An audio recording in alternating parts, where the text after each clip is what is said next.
నేర్చుకున్నాం. యోధా పత్రికలో నుండి ఎన్ని ప్రసంగాలు మనం విన్నామో ఎవరైనా చెప్పగలరా? యోధా పత్రికలో నుండి ఎన్ని ప్రసంగాలు మనం విన్నామో? 8 భాగాలు మనం విన్నాం. అయితే భక్తిహీనత అనేటువంటి ఆ భాగములో మనం చాలా ప్రసంగాలు విన్నాం. భక్తిహీనత, లోకములో ఉండేటువంటి అన్యాచారాలు కావచ్చు, వాస్తులు కావచ్చు, మూఢనమ్మకాలు కావచ్చు, వీటన్నిటినీ కూడా మనము ఎలా విసర్జించాలి, ఎలా విడిచిపెట్టాలి, దేవునికి ఎలా లోబడాలి అని ఈ భక్తిహీనత అనేటువంటి టాపిక్ లో మనం విన్నాం. 5వ వచనంలో ప్రారంభిస్తున్నాడు, మీకు తెలిసిన సంగతులే.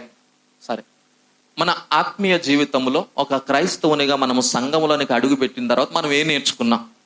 ఒక్కొక్కరు అడుగుతారు మన జీవితాలలో, పాస్టర్ గారు టీవీ చూడొచ్చా, సినిమా హాల్కి వెళ్ళొచ్చా, పాస్టర్ గారు సిగరెట్ కాల్చొచ్చా, పాస్టర్ గారు మందు తాగొచ్చా, పాస్టర్ గారు ఇది చేయొచ్చా, పాస్టర్ గారు అబద్ధాలు చెప్పొచ్చా, పాస్టర్ గారు మోసం చేయొచ్చా, పాస్టర్ గారు లంచం తీసుకోవచ్చా, పాస్టర్ గారు ఇలా అడుగుతారు. ఇవన్నీ మనకు తెలియకుండానే అడుగుతున్నామా, తెలుసుకోవాలని అడుగుతున్నామా, ఒకవేళ చేసిన తప్పు లేదు అనేటువంటి సమాధానం మనకు వస్తుందని అడుగుతున్నామా? ఆలోచన చేయి. ఇక్కడ ఈయన ప్రారంభిస్తున్నటువంటి విధానం మీరు జాగ్రత్తగా ఆలోచన చేస్తే, ఈ సంగతులన్నీ మీరు మొందటనే ఎరిగి ఉన్నను, నేను మీకు జ్ఞాపకము చేయగోరుచున్నది ఏమనగా. చాలండి, మీరు ఎరిగి ఉన్నారు. ఇప్పుడు యోధా పత్రిక యొక్క ముఖ్య ఉద్దేశం ఏమిటంటే, దేవుని యొక్క వాక్కును సంఘము వినిన తర్వాత విశ్వాసులుగా వారు కట్టబడ్డారు, సంఘముగా కట్టబడ్డారు. కట్టబడిన తర్వాత సంఘములోనికి అనేక రకములైనటువంటి దుర్బోధలు వస్తున్నాయి. ఎలాంటి దుర్బోధలు అంటే, దేవుని యొక్క కృప ప్రత్యక్షమయ్యింది. ఆ కృప మన జీవితములను మనము కాపాడుకోవడానికి సంరక్షణ కవచముగా మనం వాడుకోవాలి. కానీ అలాంటి కృపను వీరు ఏం చేస్తున్నారంటే, కామాతురత్వమునకు అప్పగిస్తున్నారు, శరీర కార్యములకు అప్పగిస్తున్నటువంటి విధానం ఇక్కడ కనబడుతుంది. వారిని హెచ్చరిస్తూ ఈ మాటలు యోధా గారు రాయడం ప్రారంభించారు. అబద్ధ బోధల సంఘములోనికి వచ్చాయి. పూర్తిగా క్రీస్తును విసర్జించినటువంటి విధానము, యేసు ప్రభువునందు నమ్మకము లేనటువంటి విధానము, యేసు ప్రభువారు దేవుడు కాదు అనేటువంటి ఒక బోధ సంఘములోనికి వస్తున్నటువంటి విధానం మనం ఇక్కడ చూస్తున్నాం. రాత్రి దైవ సేవకులు జ్ఞాపకం చేశారు. ఆ బిడ్డలో ఏం చేస్తున్నారంటే, పునరుద్ధానమును నమ్మలేదంట. సద్దుకైలు ఏం చేయలేదంట? పునరుద్ధానమును నమ్మలేదు. ఇక్కడ మనం ఆలోచన చేస్తున్నప్పుడు, యేసు ప్రభువారు కేవలము ఒక మానవుడు అనేటువంటి విధానం ఇక్కడ తెలియజేస్తున్నాడు. ఆయన దేవుడు కాదు అనేటువంటి విధానం ఇక్కడ తెలియజేస్తున్నాడు. కనుక యోధా అంటున్నాడు, విశ్వాసులైన మీరు పోరాడాలి. ఏం చేయాలంట? ఈరోజు మన టాపిక్ ఏమిటంటే, మనము పోరాడకపోతే, జాగ్రత్తగా ఆలోచన చేయండి, మనము పోరాడకపోతే శ్రమలో పడిపోతాము. శ్రమలో పడిపోయిన తర్వాత దేవుని యొక్క శిక్షకు గురైపోతాం. ఎంతమందికి అర్థమవుతుంది ఈ మాట? సంఘములో తప్పుడు బోధలను ఖండించకపోతే, సంఘములో ఉండేటువంటి బిడల యొక్క ప్రవర్తన మనము సరి చేయకపోతే మనము శ్రమలో పడిపోతాము. శ్రమలో పడిపోయిన తర్వాత దేవుని యొక్క శిక్షకు గురైపోతాం. జాగ్రత్తగా ఆలోచన చేయండి. ఈరోజు మేము కూడా ప్రకటిస్తున్నటువంటి విధానం ఏమిటంటే, మీకు తెలిసిన దాన్ని మరలా ప్రకటిస్తున్నా. మీరు ఏదైతే తెలుసుకున్నారో, దేనినైతే చేపట్టారో, దేనినైతే మీ జీవితంలో అవలంబిస్తున్నారో, కొన్నిసార్లు దానిని మరిచిపోయిన తర్వాత, మతిమరుపు అనేది చాలా ప్రమాదకరం. గడిచిన దినాల్లో 1, 2, 3 సంవత్సరాల ముందు నేను జ్ఞాపకం చేశాను. మతిమరుపు కొరకు మరిచిపోయారా అనేటువంటి ఒక ప్రసంగాన్ని నేను తెలియజేశాను.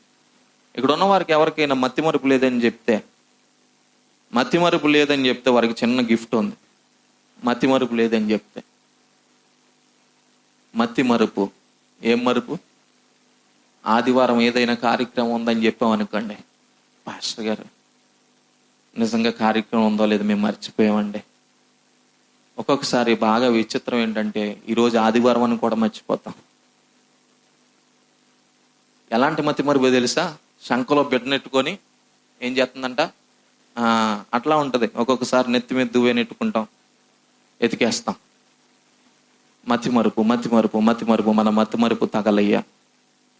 ఈరోజు మానవుడు కూడా పాపములో పడిపోవడానికి ఏంటో కారణం తెలుసా? మతిమరుపు. చెప్పండి నాతో కలిసి, ఏం మరుపు? మతిమరుపు. మర్చిపోయామండి. మర్చిపోతున్నాం. ఇక్కడ మరిచిపోయిన దానిని యువత ఏం చేస్తున్నాడు? జ్ఞాపకం చేస్తున్నాడు. చాలా విషయాలు మర్చిపోతున్నాం. ఇప్పుడు మనం అందరం ఇచ్చేటువంటి సమాధానం ఏమిటంటే, యేసయ్య అడుగుతారు ధవల సింహాసనం ఎదుట, మీ బోధకులు మీకు ఈ విషయాలన్నీ నేర్పించారా అని చెప్తారు. మీరు అంటారు, ఎస్ నేర్పించారు. పాపము చేస్తే పాపము వలన వచ్చు జీతము మరణమని నేర్పించారంటే నేర్పించారు. ఎస్ నేర్పించారు. ఎందుకు నేర్పించలేదు? విగ్రహారాధన చేస్తే నరకానికి పోతామని చెప్పారా? ఎందుకు చెప్పలేదు? మా పాస్టర్ గారికి అలాంటి తాయెత్తు కడితే థాయిలాండ్ వెళ్ళిపోతామని చెప్పారా? ఎందుకు చెప్పరండి? మా పాస్టర్ గారు చెప్తారు. ఉప్పాళ్ళలో ఎవరైనా ఊరుకోవచ్చు కానీ వాళ్ళు ఊరుకోరు. వాస్తు పాటిస్తే వాస్తు లేకుండా పోతారని చెప్పారా? చెప్పారు. మరి ఎందుకు ఇవన్నీ చేసావంటే, మర్చిపోయాం యేసయ్యా. ఏం చెప్తాం? మర్చిపోయాం తండ్రి, ఇవన్నీ విన్నాం, ఇవన్నీ మేము చెయ్యకూడదని మాకు తెలుసు, కానీ ఏం చేసావంటే మర్చిపోయాం. అప్పుడు యేసయ్యా నీవు మరిచిపోకుండా నీ తాట తీసేస్తాడు. దేవునికి మహిమ కలుగును గాక. ఇక్కడ సంఘములో ఉన్న బిడ్డలందరినీ కూడా అనేక రకాలుగా పాడు చేయాలి అనేటువంటి విధానమును అబద్ధ బోధకులు సంఘములోనికి తీసుకొని వచ్చేసి దేవుడు తన యొక్క కృపను ప్రత్యక్షపరిచాడు. ఆ కృపే యేసు ప్రభువారిగా ఈ భూమి మీద మన అందరికీ కూడా రక్షణ మార్గమును ఏర్పరిచింది. రక్షణ మార్గమును ఏర్పరచడమే కాదు, ఆయన నేను వెళ్ళుట మంచిది అన్నారు.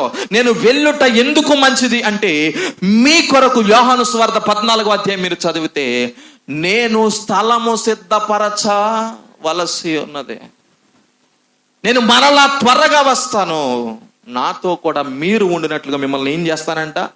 తీసుకొని వెళ్ళిపోతాను. అప్పటి వరకు మిమ్మును ఆదరించడానికి ఆదరణకర్తను పంపిస్తాను. ఎవరిని పంపిస్తాను?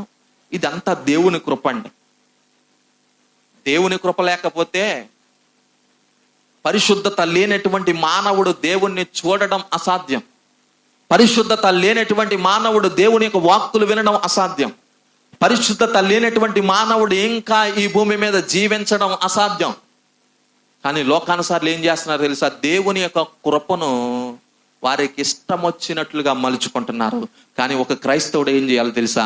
దేవుని యొక్క కృప నీ మీదకు వస్తున్నటువంటి శ్రమల, ఇబ్బందుల, కష్టమా, నష్టమా, అన్యాచారాల, వీటన్నిటి నుండి కూడా ఆశ్చర్యకరంగా నీవు విడుదల పొందుటకు దానిని రక్షణ కవచముగా మలుచుకోవాలి. ఇదే మాట 4వ వచనంలో చెప్తాడు. 4వ వచనంలో చెప్తాడు. దేవుని యొక్క కృపను వారు ఏం చేశారో తెలుసా? కామతురత్వమునకు అప్పగించినటువంటి విధానము. ప్రియ సంగమా, జాగ్రత్త పడండి. దేవుని యొక్క ఆజ్ఞను అతిక్రమిస్తే ఏం జరుగుతుంది అనేటువంటి అక్కడ 3 సంఘటనల జ్ఞాపకం చేశాడు. అయితే ఇక్కడ నేను మాట్లాడేటువంటి విధానం ఏమిటంటే, తెలిసిన దానినే మరలా మనం ఏం చేయాలా? జ్ఞాపకం ఉంచుకోవాలి. తెలిసిన దాన్ని ఏం చేయాలి? మనము జ్ఞాపకం ఉంచుకోవాలి, మరచిపోకూడదు. తెలిసిన దానినే. అపోస్తలుడైనటువంటి పేతురు గారు కూడా ఇదే విధానంలో జ్ఞాపకం చేస్తారు. ఇప్పటికీ కూడా నేను నమ్ముతా ఉన్నాను, ప్రతి దైవ సేవకుని యొక్క ప్రయాస ఇదే. ఇప్పుడు ప్రతి దైవ సేవకుడు కూడా సంఘంలో బోధిస్తారు, యేసు ప్రభు వారినందే నిత్య జీవం. ఆ విషయం మనకు తెలియదు అంటారా? మనకు తెలియదు అంటారా? ప్రార్థన చెయ్యాలి అనేటువంటి విషయం చెప్తారు. ఒక క్రైస్తవునికి ప్రార్థన చెయ్యాలో చేయకూడదో తెలియదు అంటారా? కానీ ఒక్కొక్కసారి మనం మర్చిపోతాం. కాబట్టి ఆలోచన చేయండి, ప్రతి క్రైస్తవుడు కూడా దేవుని యొక్క వాక్యమును మరలా దాన్ని మర్చిపోకుండా జ్ఞాపకం చేసుకున్నప్పుడు అబద్ధ బోధల యందు ఎలా పోరాడాలో అనేటువంటి విషయాన్ని ఇక్కడ తెలియజేశాడు. పేతురు కూడా అదే విషయాన్ని తెలియజేస్తాడు. చూడండి, పేతురు 2వ పత్రిక 1వ అధ్యాయము, పేతురు 2వ పత్రిక 1వ అధ్యాయము 12వ వచనం. కాబట్టి మీరు ఈ సంగతులను తెలుసుకొని మీరు అంగీకరించిన సత్యమందు స్థిరపరచబడి ఉన్నను, వీటిని గూర్చి ఎల్లప్పుడూ మీకు జ్ఞాపకము చేయుటకు సిద్ధముగా ఉన్నాను. మరియు మన ప్రభువైన యేసుక్రీస్తు నాకు సూచించిన ప్రకారము నా గుడారమును త్వరగా విడిచిపెట్టవలసి వచ్చినని ఎరిగి, నేను ఈ గుడారములో ఉన్నంత కాలము ఈ సంగతులను జ్ఞాపకము చేసి మిమ్మును రేపుట న్యాయమని ఎంచుకొనుచున్నాను. చూడండి, ఎవరికి రాస్తున్నాడు ఈ మాటలు అంటే, సత్యమందు స్థిరపడినటువంటి బిడ్డలకు. జాగ్రత్తగా ఆలోచన చేయండి. ఎవరికి జ్ఞాపకం చేయాలనుకుంటున్నాడంట? సత్యమందు స్థిరపడినటువంటి బిడ్డలకు, అనగా క్రీస్తే సత్యమని నమ్మిన వారికి, యేసే మార్గమని నమ్మిన వారికి, యేసే జీవమని నమ్మిన వారికి, పునరుద్ధానమును జీవమును నేనే అని చెప్పినటువంటి యేసు ప్రభు వారి యొక్క మాటను అంగీకరించి సత్యమందు వారి యొక్క పునాదిని వేసుకొని సత్యమందు స్థిరపడిన వారికి ఈ మాటలు చెప్తున్నాడు. ఏమని చెప్తున్నాడు తెలుసా? ఈ గుడారము అనగా ఈ దేహము, ఈ గుడారమును విడిచిపెట్టి నేను కొద్ది కాలములో వెళ్ళిపోతాను. ఈ భూమి ఎవరికి శాశ్వతంగా. గడిచిన దినాల్లో మరి బాబ్జీ గారి యొక్క ఆదరణ కోడికలో దైవ సేవకులు జ్ఞాపకం చేశారు. ఇది ఎవ్వరికి శాశ్వతం కాదు. మనం అందరము కూడా ఈ గుడారమును విడిచిపెట్టి వెళ్ళిపోవాలి. మరణం అందరికీ కూడా వస్తుంది. బ్రతికి ఉన్నవారు దానిని ఏం చేయాలా? మనస్సును పెట్టుకోవాలి. మనం ఏమనుకుంటామంటే మంచోడే పోయాడా, లేకపోతే చెడ్డోడే పోయాడా, ఆడే పోయాడు, ఈడే పోయాడు, నేను పోతానని చెప్పడం కాదు. కానీ మరణం అందరికీ వస్తుంది. ఏదో ఒక రోజున నేను వెళ్ళిపోతాను. నా క్రియలు ఎలా ఉన్నాయి? భార్య చెప్పింది వినలేదు, భార్యకు భర్త చెప్పాడు వినలేదు, దైవ సేవకులు చెప్పారు వినలేదు, పిల్లలు చెప్పారు వినలేదు, పిల్లలకు తల్లిదండ్రులు చెప్పారు వినలేదు. రేపు అనేటువంటి సమయం ఉండగానే నీవు నీ యొక్క బ్రతుకును చక్కదిద్దుకోవాలి. నేడు అనేటువంటి సమయం ఉండగానే నీ జీవితాన్ని నీవు సరిదిద్దుకోవాలి. ఆలోచన చేయండి. ఇక్కడ అంటున్నాడు, స్థిరపరచబడిన వారిని రేపడానికి ఏం చేయాలంట? రేపాలి, పురుకొల్పాలి. ఎవరైతే మౌనమైపోయారో, ఎవరైతే పర్లేదనుకున్నారో, ఎవరైతే ఆ సిద్ధాంతములలో పడిపోయి వారి యొక్క జీవితములను నాశనం చేసుకుంటున్నారో, ఎప్పటి వరకు నేను ఈ మాటలను జ్ఞాపకం చేస్తానని చెప్తున్నారు తెలుసా పేతురు గారు? నా ప్రాణము పోయేంత వరకు. నా ప్రాణం పోయిన తర్వాతే కాదంట. అక్కడ మీరు చదివితే చాలా మంచి విషయాలు చెప్పాడు.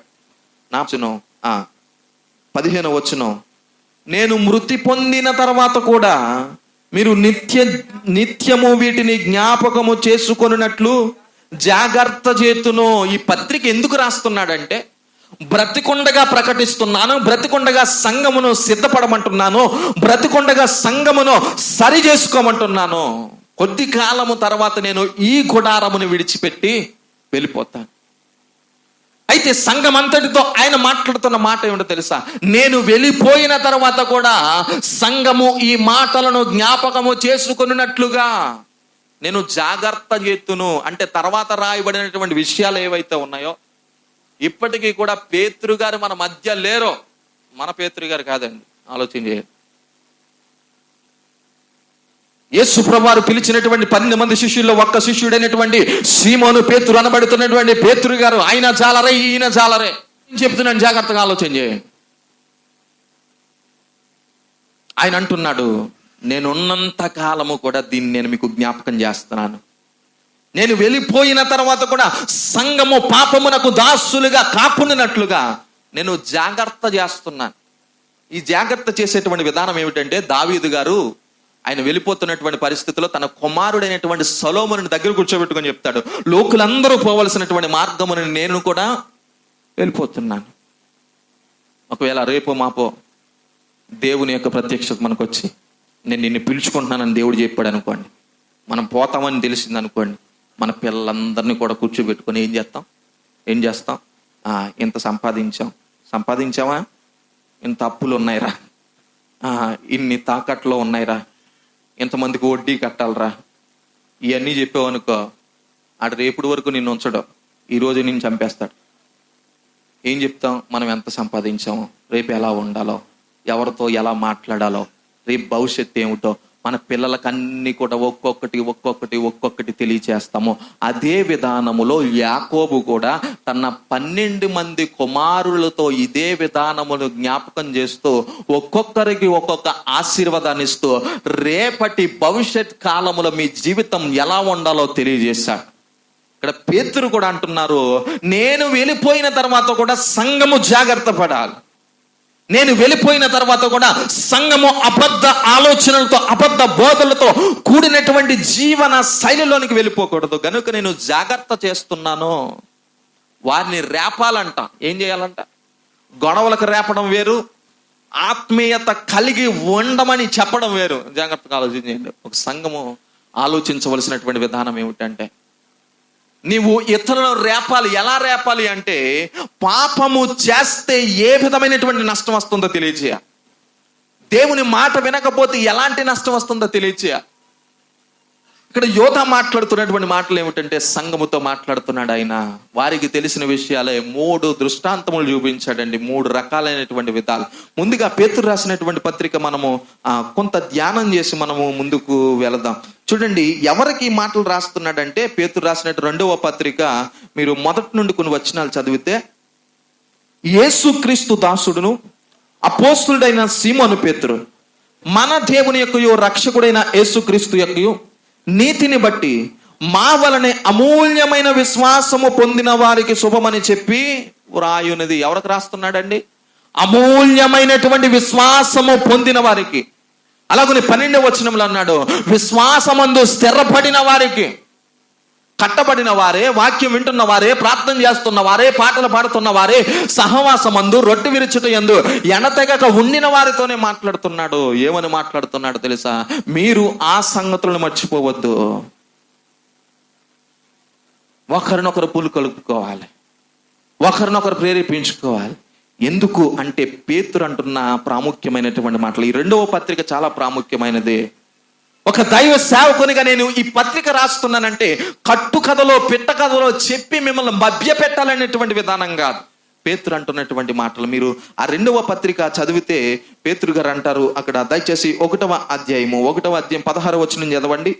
యాలయనగా చమత్కారముగా కల్పించిన కథలను అనుసరించి మన ప్రభువైన యేసుక్రీస్తు యొక్క శక్తిని, ఆయన రాకడను మేము మీకు తెలుపలేదు గాని, ఆయన మహత్యమును మేము కన్నులారా చూచిన వారమై తెలిపితమే. మేము యేసుక్రీస్తుని గురించి ప్రకటిస్తున్నామంటే ఏదో కట్టుకథలు చెప్పి ప్రకటించడం వల్ల, మా సామర్థ్యతను ఉపయోగించి ప్రకటించడం వల్ల, ఏదో ఒక 2 పిట్ట కథలు చెప్పి మిమ్మల్ని మధ్య పెట్టేటువంటి విధానం కాదు. ఆయన అంటున్నాడు, మేము కన్నులారా చూసాం. యేసయ్య మాతో మాట్లాడారు. యేసయ్య కార్యాలు చేస్తుండగా మేము చూసాం. యేసయ్య నీటి మీద నడిచినప్పుడు మేము చూసాం. యేసయ్య చనిపోయిన వారిని సహితము లేవదీసినప్పుడు మేము చూసాం. యేసయ్య గుడ్డి వారిని సహితము బాగు చేసినప్పుడు మేము చూసాం. మేము చూచిన దానిని మీకేం చేస్తున్నాం అన్నాడు? ప్రకటిస్తున్నాం. నేను నమ్ముతా ఉన్నాను, మేము నిదానించిన దానిని దైవ సేవకులుగా, యేసయ్య మాకు ఏదైతే నేర్పించారో, యేసయ్య మాకు ఏదైతే చెప్పమన్నారో, యేసయ్య ద్వారా మేము ఏదైతే నేర్చుకున్నామో, సంఘము ఉజ్జీవించబడుటకు నేటికి దానిని ప్రకటిస్తున్నాం. 2 చేతులు పైకెత్తి దేవుని నామమును స్తుతిద్దాం. హల్లెలూయా. ఆయనే నిత్య జీవం కలిగిన వాడు. మీరు ఆలోచన చేయండి. ఇప్పుడు వద్దాం యూదా పత్రికకు. యూదా పత్రికకు వస్తే అక్కడ చెప్పబడుతున్నటువంటి మాటలు 5వ వచనం. ఈ సంగతులన్నీ మీరు ముందటనే ఎరిగి ఉన్నాను. నేను మీకు జ్ఞాపకము చేయగోరుచున్నదేమనగా, ప్రభువు ఐగుప్తులో నుండి ప్రజలను రక్షించినను వారిలో నమ్మకపోయిన వారిని తర్వాత నాశనము చేసెను. ఇది మొదటి విషయం. పాపము చేస్తే దాని ద్వారా వచ్చేటువంటి శిక్ష ఎలా ఉంటుంది? దేవునికి అవిధేయులైపోతే, దేవుని మాట వినకపోతే ఎలాంటి నష్టాన్ని మనం కొని తెచ్చుకుంటాం. ఒక్కొక్కసారి మన జీవితాల్లో దేవుడు కొన్ని అనారోగ్య పరిస్థితులను అనుమతిస్తారు.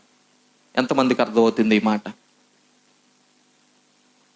ఒక్కొక్కసారి నీవు అనుకోవచ్చు, జ్వరం వచ్చిందంటే ఏదో క్లైమేట్ చేంజ్ అయిందండి, వాతావరణం చేంజ్ అవడం వల్ల ఏదో దోమ కుట్టింది, మలేరియా వచ్చింది, దీనికి కూడా ఇది వస్తుంది పోతుంది అని అనుకుంటాం. మనం ప్లేట్లెట్స్ పడిపోతాయి, మరణకరమైనటువంటి పరిస్థితి కూడా వెళ్ళిపోతాం. జాగ్రత్తగా ఆలోచన చేయండి. కొన్నిసార్లు, అంటే అన్నిసార్లు కాదు కానీ కొన్నిసార్లు మన అవిధేయత వలన దేవుడు అనారోగ్య పరిస్థితులు గుండా మనల్ని నడిపిస్తారు. అనారోగ్య పరిస్థితి గుండా. ఇక్కడ 3 రకాలైనటువంటి దృష్టాంతములు చూపిస్తున్నాడు. మొదటిది, అలనాడు ఐగుప్తు దేశము నుండి బయలుదేరినటువంటి ఇశ్రాయేల్ ప్రజలు ఒకటి కాదంట, రెండు కాదంట, ఇంచుమించు 400 సంవత్సరాల పాటు వారు బానిసలు. 17వ వచనం, ఇట్లు అబ్రహాము మొదలుకొని దావీదు వరకు తరములన్నయు 14 తరములు. దావీదు మొదలుకొని యూదులు బబులోనుకు కొనుపోబడిన కాలం వరకు 14 తరములు. బబులోనుకు కొనుపోబడినది మొదలుకొని క్రీస్తు వరకు 14 తరములు. ఇప్పుడు అన్ని మీరు కౌంట్ చేసి ఎన్ని సంవత్సరాలు చెప్పండి నాకు.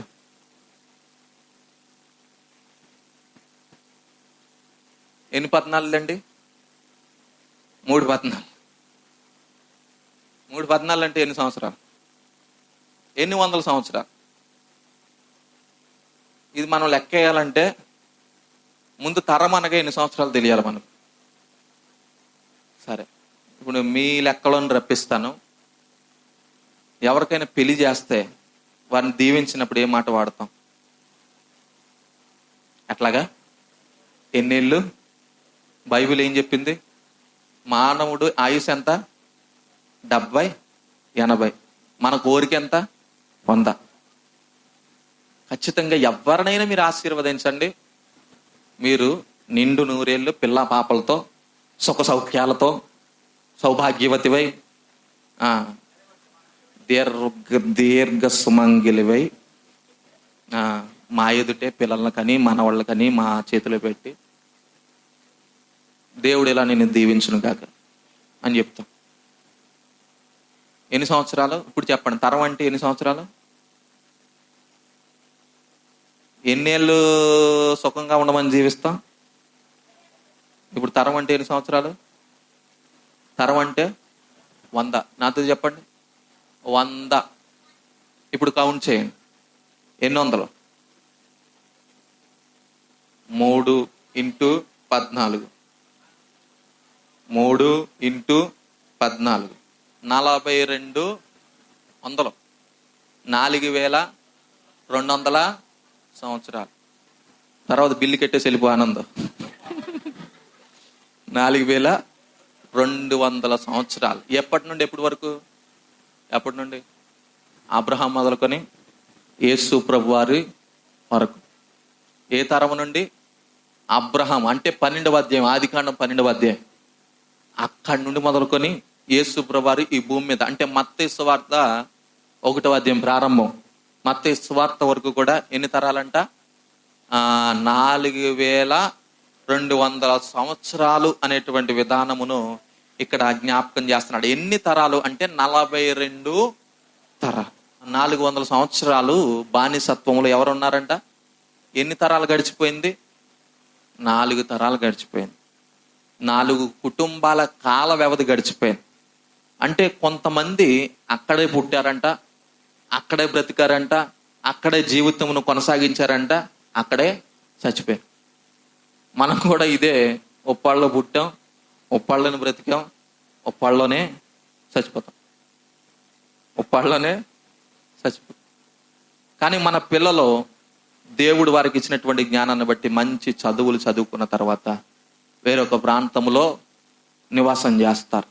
ఇక్కడ ఆలోచన చేయండి, ఐగుప్తులో ఇంచుమించు 400 సంవత్సరాలు అనగా 4 తరాలు వారి యొక్క బాధనంతటిని కూడా వారు దిగమింగుకొని నివాసం చేస్తారు. వారి యొక్క ప్రయాణమును వారు ఎటూ కొనసాగించలేనటువంటి పరిస్థితిలో గొడ్డు చాకిరీ అండి. మీరు ఆలోచన చేయండి, మీ ఆడవాళ్ళకి అర్థం అవుతుంది. గొడ్డు చాకిరీ చేశారు, మట్టిని మోసారు, ఇటుకలు దొక్కారు, కాల్చారు, ఇల్లులు కట్టారు, సమాధుల్లో కట్టారు. చాలా ఈజిప్ట్లో మీరు పిరమిడ్స్ చూస్తారు, వీటన్నిటినీ కూడా అమర్చారు. ఈ 400 సంవత్సరాలు అయిపోయిన తర్వాత ఇశ్రాయేలీలందరూ కూడా అయ్యా మమ్మల్ని విడిపించమని మొరపెట్టుకున్నారు. దేవుడు మోషేని ఏర్పరచుకొని మోషే ద్వారా తన ప్రజలందరినీ కూడా ఐగుప్తు దేశం నుండి దేవుడు విడిపించాడు. ఆయన విడిపించినటువంటి విధానం మీరు ఆలోచన చేస్తే, నీళ్లను సహితము ఆయన రక్తముగా మార్చినటువంటి విధానము, ఒక పాము వచ్చి వేరొక పామును మింగినటువంటి విధానం, కప్పలు వచ్చాయంటే ఇలా 10 తెగుళ్ళు. అలాగునే ఆ యొక్క ఐగుప్తు దేశంలో నుండి కాలు బయట పెడుతున్నటువంటి పరిస్థితుల్లో ఎదురుగా ఎర్ర సముద్రం ఉంది, వెనకేమో ఫరో సైన్యం ఉంది. ప్రజలకు ఏం చేయాలో తెలియలేనటువంటి పరిస్థితిలో ఎర్ర సముద్రమును సహితం ఆయన పాయలుగా చేశాడు. ఇప్పుడు హైందవ గ్రంథాల్లో మీరు చదివితే ఒక దేవిని తీసుకొని వెళ్ళిపోతే ఏం కట్టారంట వాళ్ళు? ఏం కట్టారు? ఆనకట్ట కట్టారు, బ్రిడ్జి కట్టారు. సీతమ్మ దేవిని తీసుకెళ్ళిపోతే ఏం కట్టారంట? బ్రిడ్జి కట్టేంత సమయం కూడా లేదు. ఆలోచన చేయండి, వెనకాల ఎవరున్నారు? బ్రిడ్జి కట్టేంత సమయం కూడా. మన దేవుని యొక్క సామర్థ్యత ఏమిటో తెలుసా? ఎలాంటి బలమైనటువంటి సముద్రమునైనా ఆరిన నేలగా చేయగలడు. దేవునికి మహిమ కలుగును గాక. అక్కడ ప్రజలందరూ కూడా వేదనతో, భయముతో, మరణకరమైనటువంటి పరిస్థితిలో ఉండిపోయారు. దేవుడు ఎర్ర సముద్రమును సహితము రెండుగా చీల్చేశాడు, పాయలు చేసేశాడు. ఆ ఎర్ర సముద్రమును దాటిన తర్వాత ఒకటి కాదంట, రెండు కాదంట, ఇంచుమించుగా 40 సంవత్సరాల పాటు వారిని అరణ్యములో దేవుడు పోషించాడు. వారి యొక్క బట్టలు పాతగిల లేదు, షాపింగ్ లేదు. మగవాళ్ళకి అంత ప్రశాంతతో ఆలోచన చేయ. చెప్పులు తెగిపోయేటువంటి విధానం లేదు.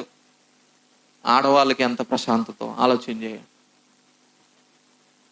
బట్టలు మాసిగిలిపోలేదు, చెప్పులు అరిగిపోలేదు. ఎన్ని సంవత్సరాలండి?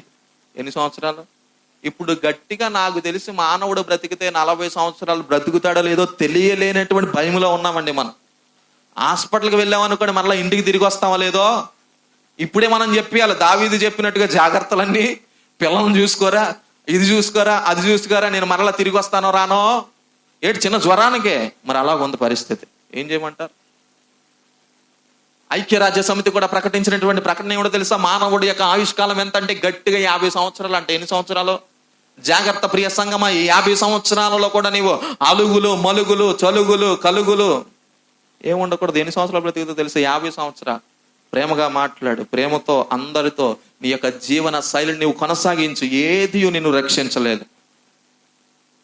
అయితే ఈ 50 సంవత్సరాల జీవితమును నీవు కఠినముగా కొనసాగిస్తే, నిష్ట కలిగి ఉంటే, విశ్వాసం కలిగి ఉంటే, లెక్కింపలేనటువంటి సంవత్సరములు మనం యేసయ్య మనకి ఇవ్వబోతున్నాడు. చెప్పలు కూడా దేవుని నామమున స్తుతిందా.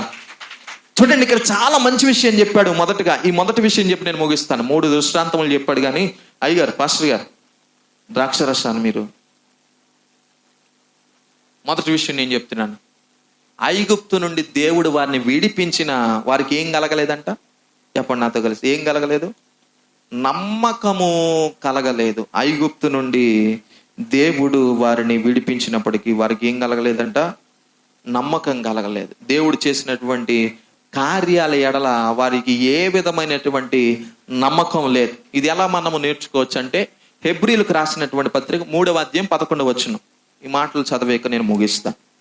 హెబ్రీలకు రాసినటువంటి పత్రిక, ఈ యోధ పత్రిక 5వ వచనం నుండి మీరు తర్వాత కొన్ని వచనాలు చదివితే అక్కడ ఏం చెప్తున్నాడంటే, నీవు ఈ పాపం చేస్తే, లేకపోతే ఈ అవిధేయత చేస్తే దేవుడు ఖచ్చితంగా నిన్ను శిక్షిస్తాడు. ఎంతమంది నమ్ముతున్నారండి ఈ మాట? మనము తప్పు చేస్తే దేవుడు మనలను దండిస్తాడు. ఎంతమంది నమ్ముతున్నారు ఈ మాట? ఆయన పట్టించుకోడు అంటారా? సరే, మీ పిల్లలే రోజుకి స్కూల్కి వెళ్ళా, మీరు ముద్దు పెట్టుకొని మానేరా, నాకంటే గొప్పోడైపో అని చెప్తారా? చెప్పరు కదా. 2 పడేసి వాడిని శిక్షించి దండించి, తండ్రి శిక్షించిన కుమారుడు జ్ఞానము గలవాడు అన్నట్లుగా వాడిని ఏం చేస్తారు? మీరు స్కూల్కి పంపిస్తారు. అలాగూనే యేసయ్య కూడా నీవు తప్పు చేస్తే ఏం చేస్తాడు? శిక్షిస్తాడు, దండిస్తాడు. మనం శిక్షణ పొందుకుంటాం. వారు ఐగుప్తు దేశము నుండి బయలుదేరిన తర్వాత దేవుని చేత అనేక రకములైనటువంటి కార్యములు చూచినప్పటికీ, ఎలాంటి కార్యాలండి? ఎర్ర సముద్రము సహితము పాయలైపోయిందంట. ఆకాశము నుండి దేవదూతలు తిను మన్నా, ఇదేమి అన్నారంట. దానికి పెట్టినటువంటి పేరేంటో తెలుసా? ఇప్పుడు చాలా మన్నా మినిస్ట్రీస్ ఉన్నాయి. ఆ మన్నా అను పేరు నాకు అర్థం ఏమిటో తెలుసా? ఇదేమి. నాతో కలిసి చెప్పండి, ఇదేమి అంటే ఇప్పుడు మన్నా పరిచర్య అని చదవగానే మనం ఏమని చదవాలంటే, ఇదేం పరిచర్య, ఇట్లాంటి అర్థం వస్తుంది. ఇప్పుడు కల్వరి టెంపుల్, కల్వరి ప్రత్యక్షత, కల్వరి మహిమ. ఆ కల్వరి అనే మాటకు అర్థం ఏమిటి? కపాలము. ఏంటంట? కపాలమనబడినటువంటి పరిచర్యలు. మీరు రండి, స్వచ్ఛమైన వాక్యం దొరుకుతుంది ఇక్కడ వారు చెప్తారు. ఇలా కొన్ని పేర్లకు కొన్ని అర్థాలు ఉన్నాయి. కొన్ని పేర్లను బట్టి మనము ముందుకు నడిపించబడతాం. దేవుడు కూడా ఇశ్రాయేలును ఆశ్చర్యకరంగా పోషించాడు. ఆయన ఎంతగా పోషించినప్పటికీ ప్రజలలో నమ్మకం లేదు ఆయన మీద. ప్రజల్లో సరైనటువంటి జీవిత విధానం లేదు. ప్రజల్లో సరి చేసుకోవలసినటువంటి అనేక రకములైనటువంటి విధానాలు ఉన్నాయి. కనుక దేవుడు వారిని ఏం చేశాడంటే ఆ అరణ్యములోనే నాశనం చేశాడంట. నేను చాలా సార్లు నేను మీకు జ్ఞాపకం చేస్తాను. ఐగుప్తుల నుండి బయలుదేరినటువంటి ప్రజలు ఎంతమందో తెలుసండి? పిల్లలు వీళ్ళందరినీ మనం లెక్కేసుకున్నాం అనుకోండి, ఒక 30 లక్షల దగ్గరకు ఉండొచ్చు. వీళ్ళందరిలో ఎంతమంది చేరారంట కానాను దేశం? ఎంతమంది చేరారు? మళ్ళా పంచపాండవుల్లో ఉంది, చెప్పండి ఎంతమంది చేరారు? ఒకరేమో యెహోషువ, ఒకరేమో మొన్న దేవుడు నీతో మాట్లాడుతున్నాడని ఒక దైవ సేవకుడు చెప్పాడు. మనం దేనికి కంగారు పడకూడదండి. ఆయన పేర్లు చెప్తున్నాడంట. ఏం చెప్తున్నాడు? పేర్లు చెప్తున్నాడంట. పలానా చీర కట్టుకున్నాం, నీ చీర బాగుంది, నీ పేరు ఇది, నీకు ఈ సమస్య ఉందని చెప్పాడు. సరే, దైవ సేవకులందరికీ కూడా ఒక కేటగిరీ ఉంటుంది. దైవ సేవకులందరూ ఆ కేటగిరీలో కూర్చుంటారు. అంటే తెల్ల బట్టలు వేసుకొని దైవ సేవకులు కూర్చుంటారు. పాపము ఆయన పేరు నేను చెప్పట్లేదు కానీ ఆయన పిలిచే వ్యక్తి అన్నాడు, దేవుడు నిన్ను గిద్యోను వలె వాడుకుంటాడు. ఎట్లా వాడుకుంటాడు? గిద్యోను వలె వాడుకుంటాడు. ఇప్పుడు నేను జైపాల్తో చెప్తున్నాను, మరలా నీవు వెళ్ళేటప్పుడు, వేటకు వెళ్ళేటప్పుడు దేవుడు పేతురికి ఇచ్చిన ఆశీర్వాదము నీకు ఇవ్వబోతున్నాడు జైపాల్ అని నేను చెప్పాను. ఆయన పేరు ఏం పేరు? ఇప్పుడు దైవ సేవకుడు అనుకున్నాడంట, నా పాత పేరు గిద్యోను, దేవుడు నన్ను గిద్యోను అని పిలవాలా. ఏమని పిలవాలా? గిద్యోను అని పిలవాలా. ఈ పేరు ఎవరికీ తెలియదు. ఇప్పుడు ఇక్కడ పిలిచినటువంటి వ్యక్తి గిద్యోను రా అని పిలిచాడా? దేవదూత ఏమని పిలిచింది? గిద్యోను, ఆ గానుగు చాటును ఏం చేస్తున్నావు? రా అని పిలిచాను. నిశ్చయిత ఎలా ఉంటుంది పేరు పెట్టి పిలిస్తే? ఇప్పుడు దైవ సేవకుడు ఏమన్నాడు? నీవు గిద్యోను వలె చింతపడుతున్నావు అన్నాడా? గిద్యోను రా అన్నాడా? ఇది ఎలా కనెక్ట్ అయింది? ఇది ఎలా కనెక్ట్ అయింది? వెంటనే కనెక్ట్ అయ్యి ఆ దైవ సేవకుడు అంటున్నాడు, నిజంగా మరి ఆయన ఏ పరిచర్యలో ఉన్నాడు, ఏం వాక్యం చదివాడో తెలియదు, నిజంగా దేవుడు ఇక్కడ ఉన్నాడండి. నేను అనుకున్నాను, దేవుడు ఇక్కడ ఉంటే, అసలు దేవుడు అనేవాడు ఉంటే నాతో ఖచ్చితంగా మాట్లాడదా. దేవుడు ఇక్కడ ఉన్నాడో లేదో నీకు తెలియకుండా ఎందుకు బైబిల్ పట్టుకున్నావు? ఆలోచించే. దేవుడు పిలిస్తే నేరుగా నిన్ను పిలుస్తాడు. నేరుగా నిన్ను పిలిచి నీకు ఉండేటువంటి సమస్యను బట్టి నీకు పరిష్కారం చెల్లిస్తాడు. ఇది పిలిచేటువంటి విధానం. జాగ్రత్తగా ఆలోచించేయండి. కనుక ఇతరులు మనల్ని మభ్య పెట్టాలి అనేటువంటి ఆలోచన చాలా రకాలుగా ఈ లోకములో కొనసాగుతూ ఉంది. వాళ్ళకే ఫాలోవర్స్ ఎక్కువ ఉన్నారు. ఆలోచించేయండి. చివరిగా ఈ మాట నేను చెప్పి ముగిస్తాను. హెబ్రీలకు రాసినటువంటి పత్రిక 3వ అధ్యాయము 11వ వచనం. వారు ఏం చేశారు అనేటువంటి విషయాలు ఇక్కడ తెలియజేశాడు. 3వ అధ్యాయం 16వ వచనం చదవండి. 11వ వచనం 3:11. గనుక నేను కోపముతో ప్రమాణము చేసినట్టు వారు నా విశ్రాంతిలో ప్రవేశింపరని చెప్పి తినే, సహోదరులారా, జీవము గల దేవుని విడిచిపోవునట్టి విశ్వాసము లేని దుష్ట హృదయము మీలో ఎవనయందైనను ఒకవేళ ఉండినేమో అని జాగ్రత్తగా చూచుకొనిడి. నేడు మీరాయన శబ్దమును వినిన ఎడల కోపము పుట్టించినప్పటి వలె మీ హృదయములను కఠినపరచుకొనకూడని ఆయన చెప్పెను గనుక పాపము వలన కలుగు భ్రమ చేత మీలో ఎవడును కఠినపరచబడకుండానట్లు నేడు అనబడిన సమయం ఉండగానే ప్రతిదినము ఒకరినొకడు బుద్ధి చెప్పుకొనుడి. యాలయనగా మొదటి నుండి మనకున్న దృఢ విశ్వాసము అంతము వరకు గట్టిగా చేపట్టిన ఎడలనే క్రీస్తులో పాలివారమయ్యుందుము. ఇప్పుడు చదివిన వచనాలు ఎవరికైనా అర్థం అయ్యాయా? జాగ్రత్తగా ఆలోచన చేయండి. 11వ వచనములో అక్కడ ఒక ప్రమాణం చేస్తున్నాడు. ఆ ప్రమాణం దేవుడు ఎలా చేస్తున్నాడు అంటే కోపముతో చేస్తున్నాడు. ఎలా చేస్తున్నాడు నాతో కలిసి చెప్పండి. కోపముతో చేస్తున్నాడు. ఎలాంటి కోపముతో అంటే అక్కడ ఐగుప్తు నుండి బయలుదేరిన ప్రజలందరితో ఆయన ప్రమాణం చేస్తున్న ప్రమాణం ఏమిటో తెలుసా? అసలు నేను తీసుకొని వచ్చింది మిమ్మల్ని ఎందుకు అంటే ఐగుప్తు దేశమును నేను మీకు ఇవ్వడానికి. ఐగుప్తు దేశము పాలు తేనెలు ప్రవహించు దేశం. ఆ దేశంలో మీరు నివసిస్తారని, మీ పిల్లలు వృద్ధి పొందుతారని, మీ పిల్లలు అభివృద్ధి పొందుతారని, మంచి ఇండ్లు కట్టుకుంటారని, ఆ దేశమునకు మిమ్మల్ని తీసుకొని రావడానికి నేను ఐగుప్తు దేశము నుండి విడిపించాను. అయితే నేను కోపము తెచ్చుకొని చెప్తున్న మాట ఏమిటో తెలుసా? మీరు చచ్చిన ఐగుప్తు దేశము నుండి బయలుదేరిన మీరు కానాను దేశములో అడుగు పెట్టనే పెట్టం. ఇప్పుడు ఒక దైవ సేవకునిగా నేను వచ్చి ఇక్కడ కూడి ఉన్న ప్రియ సంగమా, నేను కోపముతో మాట్లాడుతున్న మాట ఏమిటో తెలుసా? మీరు చచ్చిపోయిన తర్వాత పరలోకానికి వెళ్ళరు అని అన్నాను అనుకోండి, ఎలా ఉంటుంది? ఒక సువార్తమ్మ దగ్గరకు వెళ్ళో, ఒక సంఘ పెద్ద దగ్గరకు వెళ్ళో, ఒక దైవ సేవకుని దగ్గరకు వెళ్ళు, వాళ్ళు చేసేటువంటి అవిధేయ క్రియలు నాకు తెలిసిన తర్వాత నువ్వు సచ్చినా ఎక్కడికి వెళ్ళవంట? ఇప్పుడు ఎలా ఉంటుందంటారు? ఇప్పుడు ఐగుప్తు నుండి బయలుదేరినటువంటి ఇశ్రాయేలు ప్రజలందరి పరిస్థితి ఎలా అయిపోయిందో తెలుసా? మీరు ప్రవేశింపరు. ఎందుకు ప్రవేశించరు అంటే భ్రష్ట హృదయము మీ యొక్క జీవితాలలో ఉన్నది. భ్రష్ట హృదయము మిమ్మల్ని ఏలుబడి చేస్తుంది. దేవుని మీద సనుగుకునేటువంటి విధానం, దేవుని కార్యములను నమ్మలేనటువంటి విధానము, దేవుణ్ణి గణపరచలేనటువంటి విధానమును, దేవుని గొప్ప కార్యములను తెలుసుకోలేనటువంటి విధానం ఉన్నది. ఇంకా నేను చివరిగా ఆ మాటలు చెప్పి కూడా ముగిస్తాను. తర్వాత 16వ వచనము, విని కోపము పుట్టించిన వారెవరు? మోసే చేత నడిపింపబడి ఐగుప్తు దేశములో నుండి బయలుదేరిన వచ్చిన వారందరే కదా. విన్నారంట. దేవుడు ఏం చెప్పాడో అది విన్నారంట. దేవుడు ఏం చేయమన్నారో అది విన్నారంట. వినిన వారే దేవునికి ఏం పుట్టించారండి? కోపం పుట్టించారు. తెలియలేని వాడు పాపం చేసినా దేవుడు అంతగా పట్టించుకోడేమో కానీ తెలిసిన వాడు పదే చేశారనుకోండి, దేవుని కోపం వస్తుంది. ఈరోజు నీ జీవితంలో బలహీనతలకు కారణం ఏమిటో తెలుసా? ఈరోజు నీ వ్యాపారంలో ఫలింపు లేకపోవడానికి కారణం ఏమిటో తెలుసా? ఈరోజు నీ ప్రయాణంలో నీకు క్షేమము లేకపోవడానికి కారణం ఏమిటో తెలుసా?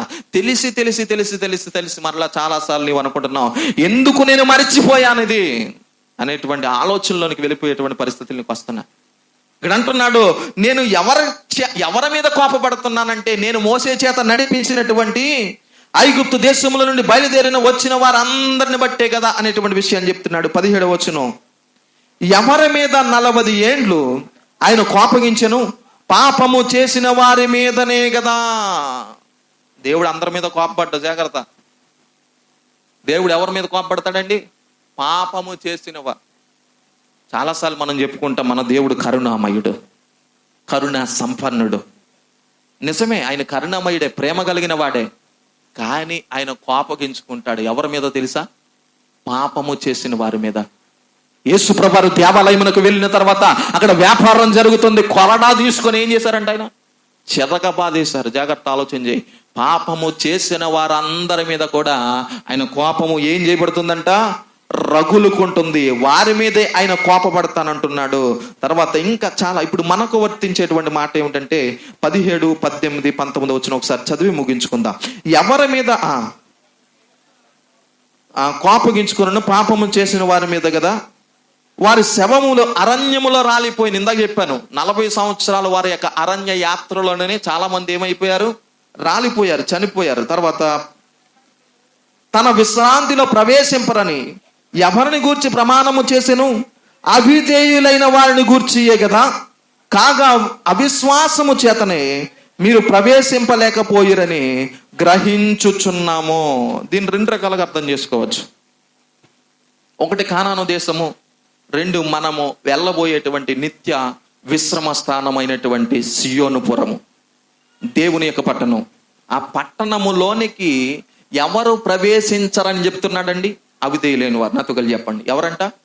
అవిధేయులైన వారు. తిరుగుబాటు, అవిధేయత చూపించడం ద్వారా ఐగుప్తులో నుండి బయలుదేరిన ప్రజలు అరణ్యంలో ఏమైపోయారు? నాశనం అయిపోయారు. ఈరోజు ఈ లోకంలో యాత్ర చేస్తున్నటువంటి యాత్రికులుగా ఉన్న మనం కూడా అవిధేయులమైపోతే ఈ లోకములోనే రాలిపోతాం, దేవుని యొక్క సియోనులో అడుగు పెట్టాం. కనుక ఆలోచన చేసి, ఇది మొదటి విషయం. తర్వాత 2 దృష్టాంతములు చెప్పాడు. ఒకటి పడిపోయినటువంటి దేవదూతలు, రెండవదిగా ఒకటి ఐగుప్తు నుండి బయలుదేరినటువంటి ప్రజలు, రెండవదిగా పడిపోయిన దేవదూతలు, మూడవదిగా సొదొమ గొమొర్రా పట్టణములు. ఈ 2 విషయాలు నేను వచ్చే దినాల్లో జ్ఞాపకం చేస్తాను.